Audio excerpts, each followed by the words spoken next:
Introduction. So I'm here to point some things out and clear up some facts. Men today are weak, and let you know that it's not all our fault. The predictable pattern of male effeminacy, the masculinity cycle. What I'd like to do here is I'm going to read Genesis, Ideological Subversion. We'll take a look at the history and the philosophy of Marxism Leninism, the Frankfurt School. Satan's plan from the beginning. Communism is from hell. Feminism is also from hell. BLM is from hell. We gotta call it like it is. And the fact is, feminism hurts women also. Nice guy syndrome. This is the man's reaction to feminism because we've basically taken it in the butt. And so if you're becoming a strong man, if you are a strong man, if you want to be a strong man, we need you. We're going to desperately need you. This has been a great brainwashing. You've got to question everything you've been told. Everything that you hear in the media, Hollywood, the music, the schools, question it all. Open your mouths. Introduction. Men today are weak. The following is a transcript of supporting facts I've gleaned from a 2018 report by Tucker Carlson titled Men in America. If you are a middle-aged man, you know at least one peer who has killed themselves in recent years. You may have noticed that your daughters and their friends seem a little bit more on the ball than your sons. They get better grades, they smoke much less marijuana, they spend less time playing video games, they go to more prestigious colleges. Female employees show up on time. The young men don't. If you live in this country, you've seen a horrifying series of mass shootings, far more than we ever have. Women didn't do that. In every case, the shooter was a man. Something ominous is happening to men in America. Anyone who pays attention knows that. But it's odd how rarely you hear it publicly acknowledged. Our leaders pledge to create more opportunities for girls and women. But men don't need help. They're the patriarchy. American men will die on average 5 years before average American women. One of the reasons for this is addiction. Men are more than twice as likely as women to become alcoholics. They are also twice as likely to die of a drug overdose. 77% of all suicides in America are committed by men, and the overall rate is increasing. Between 1997 and 2014, there was a 43% rise in suicide deaths amongst middle-aged American men. The highest rates are among American Indians and white men, who kill themselves at about 10 times the rate of Hispanic and black men. About 98% of inmates are men. Relative to girls, boys are failing in school. More girls graduate high school and from college. In schools at every level, boys account for the overwhelming majority of discipline cases. 1 in 5 high school boys have been diagnosed with some form of hyperactivity disorder. That's compared with just 1 in 11 girls. Many of them are medicated for it. The long-term health effects of these medications are not fully understood, but they do appear to include depression later in life. More women go to graduate school. They earn the majority of doctoral degrees. They are also the majority of new enrollees in both law and medical school. Between 1979 and 2010, working-age men with only a high school degree saw their real hourly wages drop about 20%. Over the same period of time, high school-educated women saw their wages rise. There are now 7 million working-age men in America who do not work. Nearly half of them take pain medication. That's the highest rate in the world by far. Far fewer young men get married than just a few decades ago, and far fewer stay married. About 1 in 5 American children now live only with their mothers. That's double the rate of 1970s. Millions of boys are growing up without fathers. Young adult men are more likely to live with a parent than they are to live with a spouse or a partner. That is not the case for young women. Single women buy their own homes at more than twice the rate of single men. More women have driver's license. A woman makes 70 cents for every dollar a man earns. Presidents have repeated it. It's everywhere.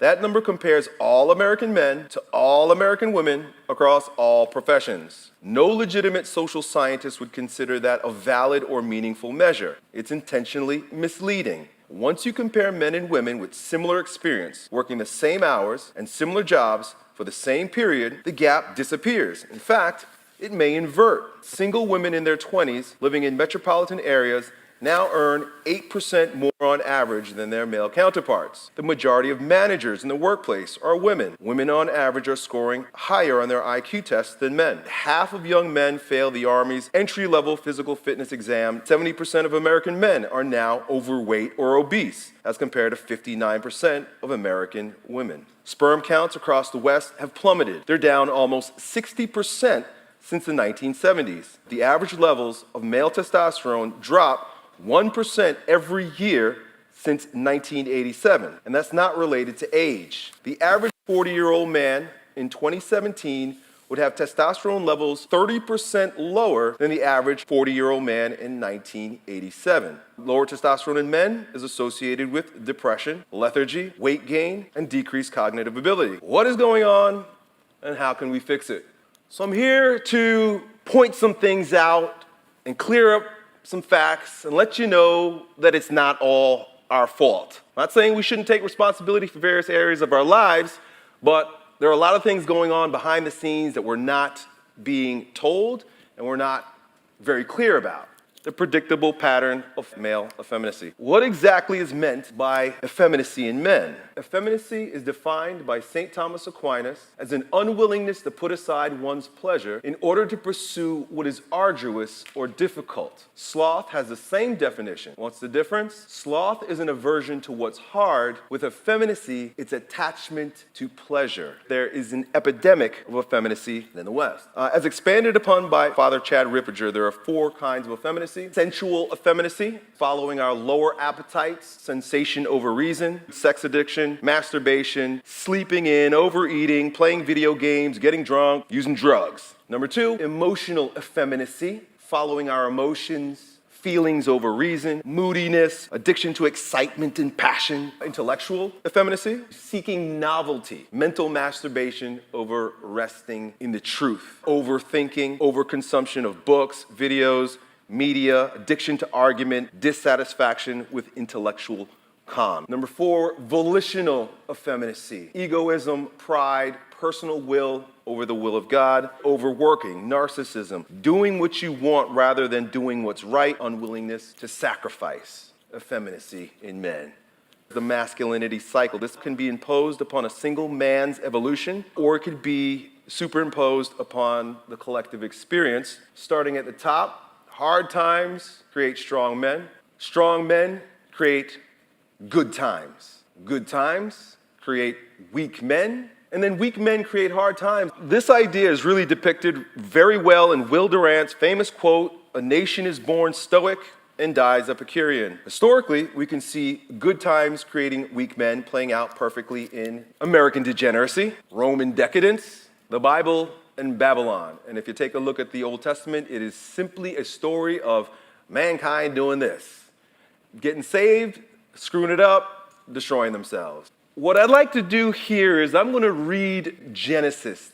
See how that we're not only dealing with this today, and it wasn't only a Roman problem. This has been a problem since day one. God says, let's make mankind in our image. And the Lord God commanded the man, "You are free to eat from any tree in the garden, but you must not eat from the tree of the knowledge of good and evil. For when you eat from it, you will certainly die." The Lord God said, "It is not good for man to be alone. I will make him a helper suitable for him." So the Lord God caused the man to fall asleep, and while sleeping, he took one of the man's ribs and then closed up the place of his flesh. Then the Lord God made a woman from the rib he had taken out of Adam. Now the serpent, he said to the woman, "When you eat from it, your eyes will be opened, and you will be like God, knowing good and evil." She took some and ate it, then also gave some to her husband, who was with her, and he ate it. Then the eyes of both of them were opened, and they realized they were naked. Then the man and his wife heard the sound of Lord God as he was walking through the garden on a cool day, and they hid from him. God said, "Where are you?" The man answered, "I heard you in the garden. I was afraid because I was naked, so I hid." "Who told you you were naked? Have you eaten from the tree that I commanded you not to eat from?" "The woman you put here with me, she gave it to me, and I ate some of the fruit." Then the Lord God said to the woman, "What is it that you've done?" And the woman said, "The serpent deceived me, and I ate." And in the final act, to the woman, he said, I will make your pains in childbearing very severe. With painful labor you will give birth to children. Your desire will be for your husband, and he will rule over you. To Adam he said, because you ate fruit from the tree about which I commanded you not to, cursed is the ground upon which you walk. We see that things were okay. Then shit hits the fan, and what does Adam do? He blames his wife. He doesn't even take responsibility for what happened. Ideological subversion. This is a KGB defector by the name of Yuri Benzanov. In 1984, he gave this interview where he states, what it basically means is to change the perception of reality of every American to such an extent that despite the abundance of information, no one is able to come to sensible conclusions in the interest of defending themselves, their families, their community, or their country. It is a great brainwashing process which goes very slow and is divided into 4 basic stages. The first one, demoralization. It takes from 15 to 30 years to demoralize a nation because this is the minimum number of years required to educate one generation of students in the country of your enemy. During this stage, the moral fiber and integrity of the country is put into question, thereby creating doubts in the minds of the people. To do so, manipulation of the media and academia is required to influence young people. As the younger generation embraces new values, the older generation slowly loses control simply through attrition. Again, true facts no longer matter during this stage, but rather creating perceptions are paramount. Without being challenged or counterbalanced by the basic values of Americanism, American patriotism, the demoralization process in the United States is basically completed already. This was 1983. Actually, it's overfulfilled because demoralization now reaches such areas where previously not all the experts would have dreamed of. It's been such a tremendous success because most of it's done by Americans to Americans thanks to a lack of moral standards. Exposure to true information does not matter anymore. A person who is demoralized is unable to assess true information. Even if I show him information with authentic proof, with documents, with pictures, even if I take him by force to the Soviet Union and show him concentration camps, he will refuse to believe it until he receives a kick in his fat bottom. When a military boot crushes his balls, then he will understand, but not before. That is the tragic situation of demoralization. In order to better understand who and why this demoralization has taken place to such a great extent, we'll take a look at the history and the philosophy of Marxism Leninism. Marxist theory taught that when a great war finally broke out between the nations, the working classes would unite and overthrow the governments. Not surprisingly, it turned out that any given working man was more loyal to his country than he was to the counterparts from other countries. From a Marxist perspective then, World War I was a colossal flop. In 1917, the Marxists finally seized power in Russia. It looked like the theory was working, but it did not spread after the war. So a series of attempts were made to spread the revolution. There was a briefly lived Soviet Republic of Bavaria. They held power for 6 months in 1918. In 1919, the Communist uprising in Berlin. In 1919, the Soviet Republic of Hungary, which held up for 133 days. But once again, the workers didn't support these. So the Marxist regimes were quickly closed. Something was wrong. Marxism had a problem. It wasn't working. So what to do? Cultural Marxism taught that communism was impossible in the West until both Western civilization and Christianity were destroyed, since they blinded the working class to its true Marxist intents. George Lucas said, "I can see revolution and destruction of society as the only solution for a worldwide overturning of values. This cannot take place without the annihilation of the old values and the creation of new ones." So there in a nutshell, we have the agenda. Antonio Gramsci, the other creator of cultural Marxism, argued that the West would have to be de-Christianized by means of what he entitled the long march to the institutions. What he meant by this was that the culture must be the new battleground, and that all the barriers to the acceptance of Marxism must be removed. All cultural barriers to accept Marxism should be reconfigured, starting with the family, perverting gender roles, removing the rule of the father, going through the churches, the arts, cinema, theater, literature, science, history, entertainment, schools, colleges, universities, and so forth. How did we go from theory to what we've got today? Demoralized to such an extent that we've forgotten who we are.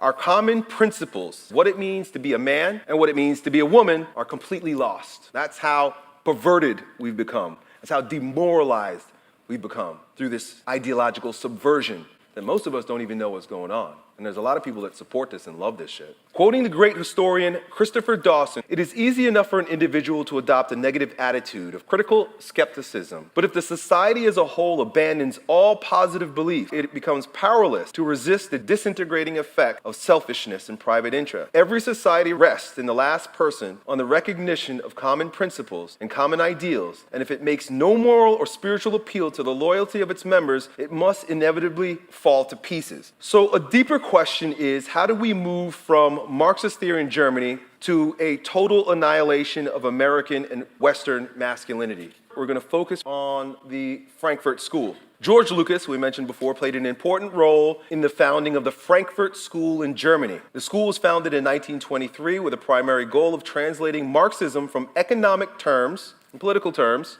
into cultural terms. The Frankfurt School may have turned out to be a little more than a historical oddity had Hitler not come to power in 1933. Given that every member was not only a Marxist but also Jewish, they fled Germany with the help of Columbia University. The school reestablished itself in New York City, at which point they shifted their focus from destroying traditional Western culture in Germany to destroying it in the United States. They believed there are two kinds of revolutions, political and cultural.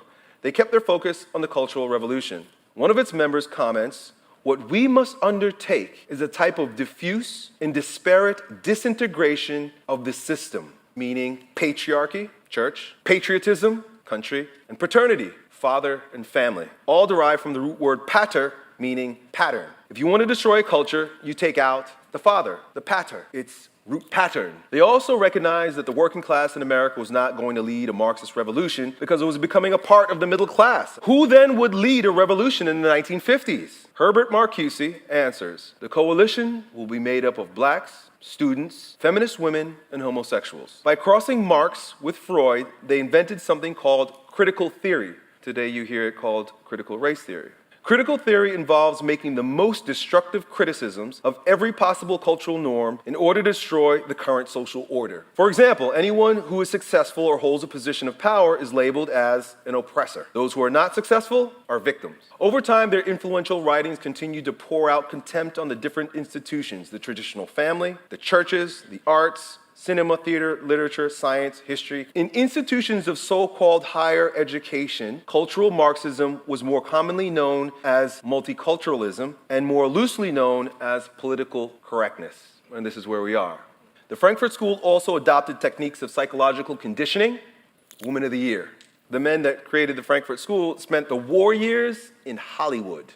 Timothy Matthews in The Conspiracy to Corrupt summarizes specific recommendations of the Frankfurt School. Number one, the creation of racism offenses, turn people against each other. Continual change to create confusion. How many genders are there? The teaching of sex and homosexuality to children. The undermining of schools, teachers, and authority. Everybody is a revolutionary. Everybody hates authority. Everybody thinks they're a rebel, that it's laughable at this point. Huge immigration to destroy identity. The promotion of excessive drinking, emptying of churches because churches represent the patriarchy, pattern, authority, Western civilization. Unreliable legal system, dependency on the state and state benefits, control and dumbing down the media, encouraging the breakdown of the family. I mean, which one of these hasn't totally taken grip in our culture? Our focus today is on the degeneration and degradation of masculinity. Number 11, encouraging the breakdown of the family. Why men are effeminate. What the hell is going on? Fatherless boys are extremely affected by the degenerate culture. One of the main ideas of the Frankfurt School was to exploit Freud's idea of pansexualism.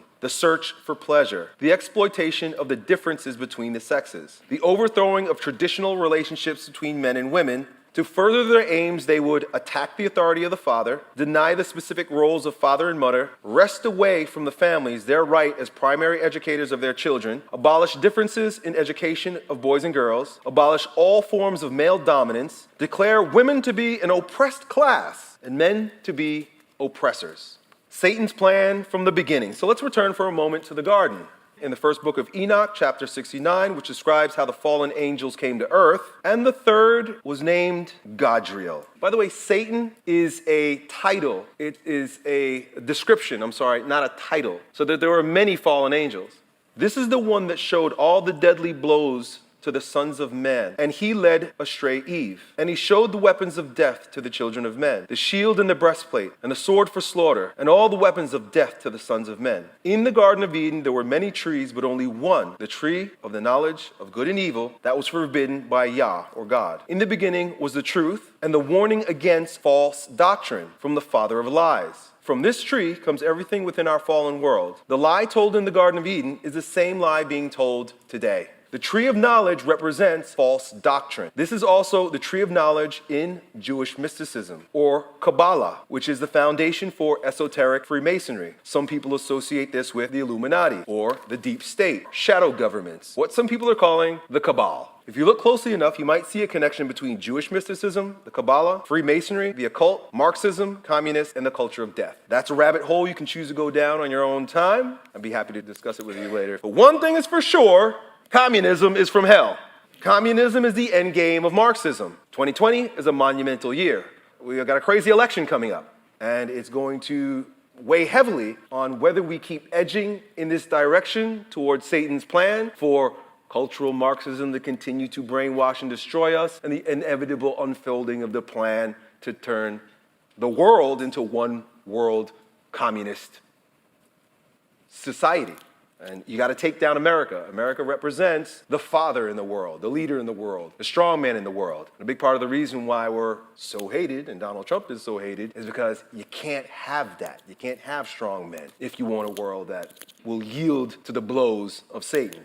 And you know, we got a lot of countries that have done it. We might be next. Feminism is also from hell, and referring to Gadriel, and he led astray Eve. This is where we are today. Because our focus in this talk is about men becoming weak, we really do need to take a look at feminism and man's reaction to it. Feminism is a child of communism, Marxism. As we alluded to earlier, the destruction of the family is paramount to destroy a culture. So what you got to do is you got to turn the family against each other, turn the woman against the man. I'm going to quote here now from Bob Lewis in The Feminist Lie, where he states, at its most basic level, feminism began as a rebellion against marriage and family values. Early feminists believed that once married, a woman's identity disappeared. To gain sympathy, many early feminists reframed the institution of marriage as a form of slavery. To support their view, they pointed out that women didn't have many rights in society that were given to men. Here are some quotes about feminism from some women,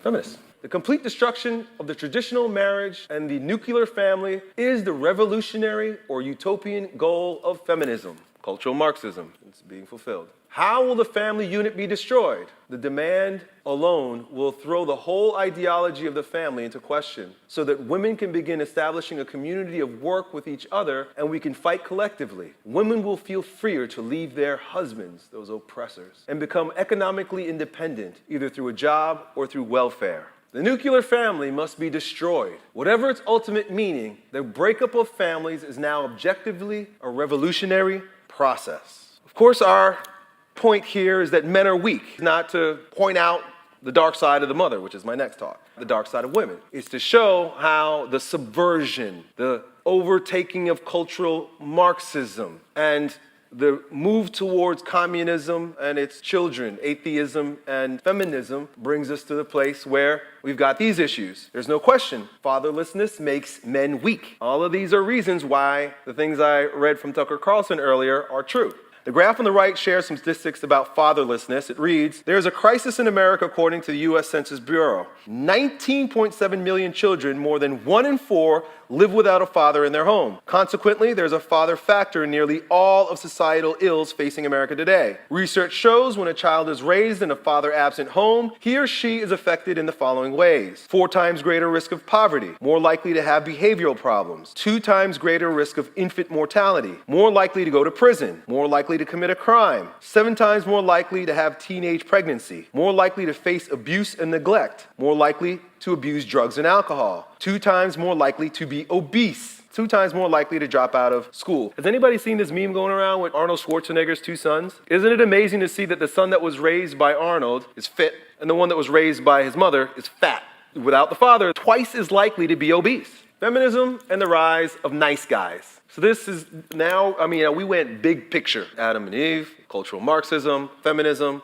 But now we're getting closer to you guys. Today's radical feminism has morphed into a monster called intersectional feminism. This brand of feminism seeks to incorporate feminism into the civil rights movement by creating a type of oppression hierarchy where some feminists are more oppressed than others based on their gender, race, or ethnicity, class, and ability or disability. Thus, a black male feminist may be considered more oppressed than a rich white female feminist, especially if that black male feminist is disabled. Black Lives Matter organization. Black lives do matter, of course. I'm half black, so at least half of my life matters. What we know about Black Lives Matter is that it's not about justice for black men at all. In fact, the organization is explicitly and fundamentally against black men. I mean, it's run by these feminist lesbian women. They want nothing to do with black men. I'm going to read now from their website, their About page. I copied this down about a month ago. Since then, they've changed it. I couldn't believe how blatantly they were showing their cards, but I guess we're there, where they no longer have to hide. The cultural Marxism does not have to hide anymore. It's very obvious what's going on. And here's what they say on their website. We disrupt the prescribed nuclear family structure by supporting each other as extended families or villages that collectively care for one another, especially our children, to the degree that mothers, parents, and children are comfortable. Where are the fathers? If these women are so interested in the lives of black men, they would recognize that not having a father in the home is the main reason why there's so much chaos. There's so much death and destruction. They want nothing to do with the core issue. They want nothing to do with the solution. There's stirs of sedition and chaos. They say, we foster a queer affirming network. When we gather, we do so with the intention of freeing ourselves from the tight grip of heteronormative thinking. Chaos, disruption, destroying the culture from its most basic foundation. BLM is radical feminism. It's not hidden at all. You heard the objective of cultural Marxism. This woman, who's a co-founder, calls herself a trained Marxist. BLM is from hell. Co-founder discusses groups' occult practices invoking spirits, African ancestral worship. This is the result of intersectional feminism. This is how chaotic it has become. Backwards we have become. This is the extreme end of Gramsci and Lucas's work in the 1930s. We're here. The result of radical feminism. 2020 has allowed radical feminism to show its true colors, reveal its true motives, and unfold its satanic plan to create chaos and havoc in America under the guise of social justice. It's a lie. If there has been any doubt about the intentions of Marxism, socialism, and feminism, it should now be very clear. When we go back to the Frankfurt School, you'll notice that the stated objectives of the Frankfurt School, feminism seems to encourage each one of them. It's supposed to, that's the point. I've highlighted the ones that are most obvious. The creation of racism offenses, intersexual feminism. You gotta pin everybody against everybody else and create as many different factions and complaints as you possibly can. That's what it does. That's what critical theory does. That's what its point is. Continual change to create confusion. Once again, how many genders do we have? Feminism. The teaching of sex and homosexuality to children. Feminism. The undermining of schools, teachers, and authority. That's sort of neutral, but if you consider the father authority, feminism. Huge immigration to destroy identity. Feminism. The promotion of excessive drinking, at least in women. I saw a meme the other day that said, women today will drink like your father, but they can't cook like your mother. Emptying of churches, feminism. An unreliable legal system. And the emptying of churches, when I say feminism, the church is totally effeminate. From the Catholic churches right through pretty much every denomination. The unreliable legal system, if you think about divorce, rape, divorce courts, totally unreliable, feminism. Dependency on the state and state benefits, welfare, feminism. Control and dumbing down of the media in America. You gotta understand here that I'm not picking on women at all. I got 3 daughters. I've been married to my wife for 18 years. We've been together since we were 14 years old. I love women. But you gotta understand, this has to be pointed out because you gotta point evil out when evil is present. It doesn't matter who feelings you hurt as a result. A big part of the problem with cultural Marxism in our culture right now is that political correctness has got us all biting our lip. We gotta call it like it is. And the fact is, feminism hurts women also. Pulling from Greg Adams' book, The Evolution, Feminism's Reverse Engineering of the American Woman, 60 million abortions since 1973. Abortion is baby killing. If you call it what it is, you'll start to think about it the way you should think about it. It's pure, straight up baby murder. I don't care how you twist it, what kind of special terms you give to it, it's women killing babies in the womb. And it's a evil, evil practice. 52% of women are single. Well, what does that mean? 25% of them are on mental health medication. 45% of American children are born to unwed mothers. 67% of marriages end in divorce, and 80% of the divorces are initiated by women. 93% of alimony is paid from men to women, and 83% of women receive primary custody of their children. If you're a woman and you're listening to that, you might say, wow, that sounds great, but check this out. 72% of the inmates in state prisons were raised by single mothers. You're not doing a good job by yourself. You weren't meant to do a good job by yourself. You need us. Nice guy syndrome. This is the man's reaction to feminism, because we've basically taken it in the butt. Nice guy syndrome is the sad reaction to feminism by the modern emasculated man. In order to elaborate, I'm going to read a few pages from chapter 1 in the Iron John book about men. During the 60s, another sort of man appeared. The feminist movement encouraged men to actually look at women, forcing them to become conscious of concerns and sufferings that the 50 male labored to avoid. As men began to examine women's history and women's sensibility, some men began to notice that there was a female side within them and started paying attention to it. This process continues to this day. And I would say that most contemporary men are involved with it in some way. There's something wonderful about this development, and yet I have the sense that there's something wrong. The male in the past 20 years has become more thoughtful and gentle, but by this process, he's not become more free.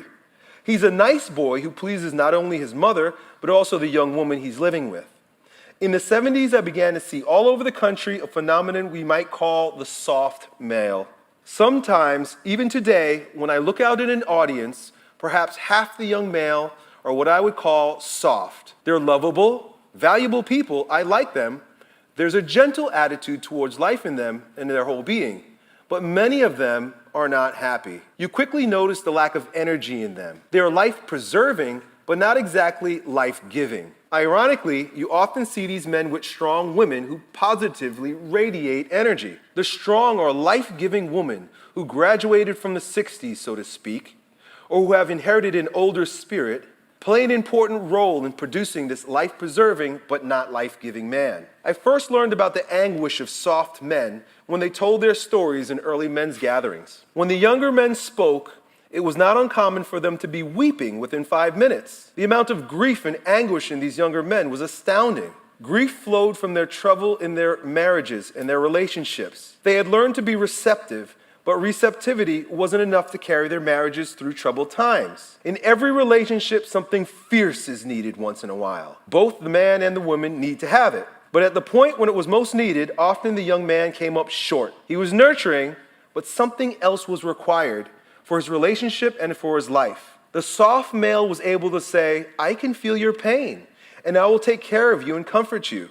But he was not able to say what he wanted and stick by it. Resolve of that kind was a very different matter. So as we wrap up part 1 of my talk here, with our focus on what has become of men in the last 60 years or so, how we've grown weak, I'm going to pull some insights from the book No More Mr. Nice Guy by Robert Glover. Here's a list from his book of characteristics of nice guys. Nice guys are givers. Nice guys fix and caretake. Nice guys seek approval. Nice guys avoid conflict. Nice guys hide their flaws. Nice guys repress their feelings. Nice guys try to be different than their fathers. Nice guys are more comfortable relating to women. Nice guys don't make their needs a priority. Nice guys make their partner their emotional center. What's wrong with being a nice guy? Nice guys are dishonest. They're hiding themselves. They're not being true. They're biting their tongue. Nice guys are secretive, keeping their true intentions or their true feelings to themselves. Nice guys are compartmentalized, fractured. Nice guys are manipulative. Nice guys are controlling, because when you can't control yourself, you got to control everyone else. Nice guys give to get, manipulation. Nice guys are passive aggressive. Nice guys are full of rage, because you could only hold it in and bottle it up for so long. Nice guys don't set boundaries. Nice guys feel isolated. Nice guys attract needy people because it makes them feel important. And when we talk about the Dark Mother in my next talk, you'll realize that that has been orchestrated, mommy boy. that has been created. Nice guys have intimacy problems. Nice guys have sexuality issues. And the final one is a quote from my father, Edmund Hulse: nice guys finish last. Effeminicy and nice guy syndrome are a great problem today. Nice guys don't fight back. They keep their mouths shut and they allow themselves to be trampled on and seek approval over righteousness. Nice guys are the byproduct and enablers of everything evil in society today. In the next turn of the journey, nice guys will be wiped out completely, but we have to thank them because nice guys are ushering in the hard times, which will be the catalyst for a new generation of strong men. If you are a nice guy, don't worry. There's nothing to do. You'll either be forced to change or you'll die. But if you'd like to dig deeper into your soft core and usher forth any remnant of strength lying deep within, stick around. The remainder of my talks this weekend will show you how. So just to recap, we began with the predictable pattern of male effeminacy. We saw how it is ever-present, omnipotent within us, and always has and will be. Doesn't mean that we gotta slide down that road. In fact, when things start getting hard, that's when the remnant will rise. And so if you're becoming a strong man, if you are a strong man, if you want to be a strong man, we need you. We're going to desperately need you. Someone asked me, what about women who, they reject us in that way? Well, guaranteed when shit hits the fan, women will very quickly recognize their place. There will be no question, because they will require strong men to do the providing, to do the protecting, because the make-believe, disintegrated, demoralized world that we live in right now, which is so fake. We live in such a fake world. Everything's so fake. It's made up. Stephen Arnio says in his book, Hard Times Create Strong Men, that when times are good, everybody wants mommy in charge. And I got kids, so I recognize that. Times are good, everybody wants mommy in charge. Everything's okay, mommy. Everybody looks to mommy. When times are bad, when there's a crisis in the home, when there's something hard going on, everybody turns to daddy to fix it. You'll recognize this in your own home, as I do, and we'll recognize it as a society. And then finally, my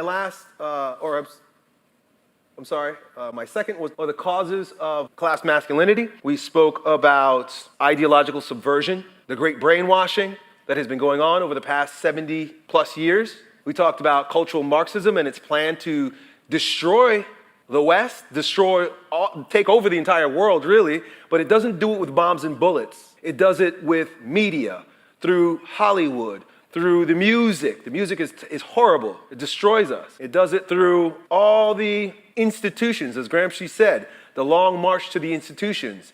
Destroy the schools, and the schools are destroyed. Destroy the churches, destroy the media, so on and so forth. So we see that we've taken it, hook, line, and sinker. Big part of the reason why we're effeminate. I would also add to that the tremendous amount of pollution that has our testosterone levels dropping. And then feminism, intersectional feminism or radical feminism as the long arm of this subversion, the long arm of cultural Marxism, and how it has created a generation of nice guys where we're all really suffering and the whole world is suffering in a myriad of different ways. And so that's it. That's my talk.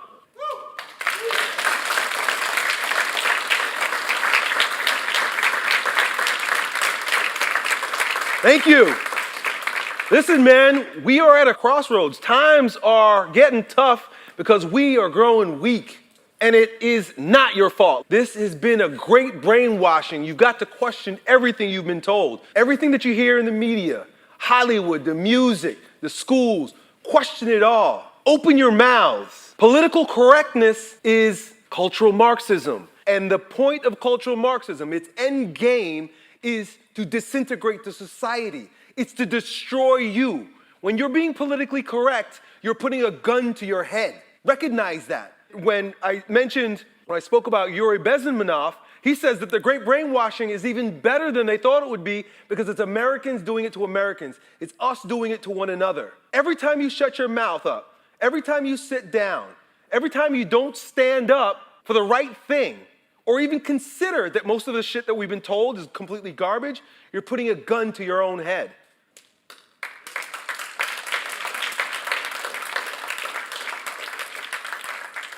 We're not going to survive. And so through this, it's my conviction and my intention to raise up whatever remnant is left in the generation that we're currently living through with regard to men. We've got to grow stronger. Otherwise, you saw the 100 million people die in the past 100 years. We're going to very calmly, easily tuck our tails under and march off to our demise. Get on those trains as they take us to concentration camps. In the same way that nobody questions anything about what's going on in the streets or with this virus these days, you're not going to ask any questions when they ask you to go into the gas chamber. You become way too soft, man.